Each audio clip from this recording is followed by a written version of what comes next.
Hello, my name is Hannah Michelle Ninen, and my N number is N02200542, and this is my Nova Southeastern video essay. The first question I'll be answering says, many students look for careers in which they can help others and make a difference in their lives. Why did you choose occupational therapy, and what do you think makes occupational therapy unique?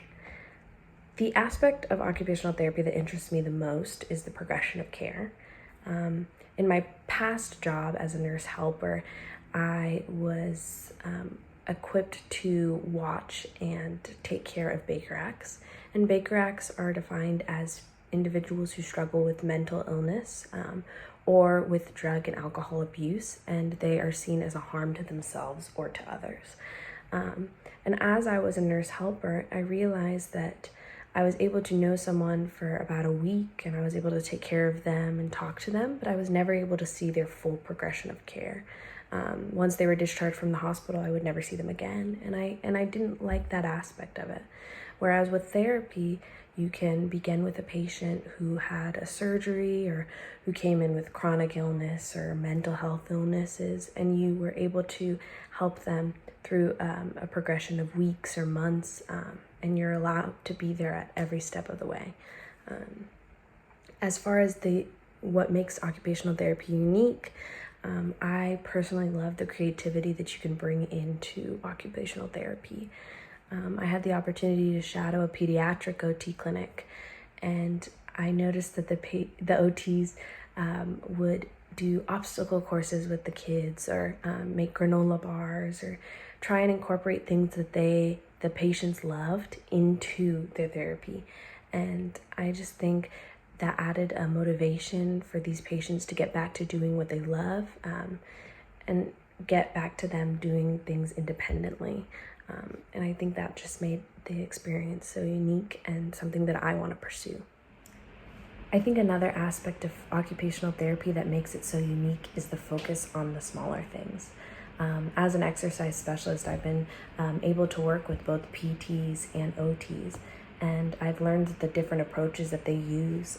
With physical therapy, there's more of a focus on strength and mobility and in gait, whereas occupational therapy, the emphasis is more on those fine motor skills. And I've been able to see firsthand what those fine motor skills can do. And I've had the opportunity to shadow at a nursing home that specializes in OT, and I could see patients who had a prosthesis on his leg being able to get up by himself and walk on his own through the use of those fine motor skills. I've been able to see patients who, following a surgery, were unable to move their arm, but are able to start using their fingers and using those fine motor skills to get back on track with their therapy. And so I think that emphasis on those smaller things are truly important in the end, and can lead to bigger impacts. So the second question I'll be answering is, what led me to believe that Nova Southeastern University was the right place for my occupational therapy education? So I think I was immediately drawn to Nova because of the face-to-face aspect of the program and the format of it. In the beginning of my undergrad experience, it involved a lot of adjustment. I was able to do my first 2 semesters in person, but then there was the switch to learning online. And that was a very difficult transition for me personally, because it caused me to struggle in understanding the content that I needed for my degree. I felt as though I wasn't learning to my full potential. I wasn't able to interact with my peers or ask for help from my professors, and I feel like because of that, I really appreciate that Nova has opened up a face-to-face learning opportunity where I can have study groups with other OT students and attend office hours with my professors. And I believe that's what attracted me to you guys.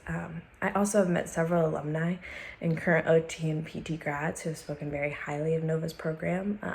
They say it's very research-based, and I feel like they've really excelled in their careers through the passion that they received by the education at Nova. So yeah. The third question says, talk about a time you received negative feedback. How did you respond to that feedback, and what is your reflection on that experience today? So this question is actually pretty relevant to what I do now. My job is an exercise specialist at a PT-OT clinic, And so in my job description, I am supposed to assist PTs and PTAs in patient care. So I would read the plan of care written by the PT, PTA, and I would do those exercises with the patient. And so recently I had a patient who was wheelchair bound and had a gait belt, and one of the exercises required them to stand up. And right when I was about to help that patient stand up, a PT stopped me and told me that this wasn't in my job description. And at first I was very taken aback. I didn't know how to respond. He did say it pretty loudly, so I was a little embarrassed because I was being corrected in front of a lot of people. But then that therapist pulled me aside and said that if that patient were to have fallen or if something would have happened, would I have been able to react accordingly? I wasn't taught exactly how to lift someone up with a gait belt. I wasn't taught the proper precautions to take because I didn't go to PTA school or PT school. So I realized that the PT was actually looking out for me, and he was actually offering me advice to help me and to better myself as an exercise specialist. So I think what that situation taught me, as I reflect upon it now, is that you need to differentiate between criticism and advice. Criticism you can take to heart and you can be prideful about it, and it can cause problems between colleagues. But advice you can learn upon and make yourself a better exercise specialist, so that in the future I am more equipped to handle patients like that, or I can learn and I can be taught how to do things correctly. So yes, that's what I learned from that experience. And I realized that negative feedback can be helpful. The fourth question is a scenario. It says, you are just finishing a busy day working at a coffee shop when your coworker asks you to close the shop, which includes making sure everything in the register is accurate and locking up the store as she is meeting her boyfriend for dinner. You have never closed the store and you have to be somewhere after work as well. What would you do and why? So first off, I think that this scenario and this conversation that you have with your coworker should be in a respectful tone and manner. But first off, I would let my coworker know that I've never closed up the store by myself. I am still relatively new and I haven't learned all of the protocol, especially since it involves money. I want to be accurate in how I close up the shop, so I would need her help. And then the second thing I would let her know is that I also have something to do after work, and since we both have respective things and respective plans, if we were able to close up together, that means we could just make it to our plans even quicker than us doing it independently. And the third thing I would let her know is that if she teaches me now, then I would be fully equipped to do it next time, so that if this opportunity arises again, I would be completely ready to close up by myself. And so yeah, that's how I would approach that situation. So the final question says, please tell us something about yourself that distinguishes you as an applicant to our program. And I think there are two things that distinguish me. The first one is my professional opportunities. So I have been incredibly fortunate to be a part of various organizations throughout my professional career, such as Baycare and Watson Clinic.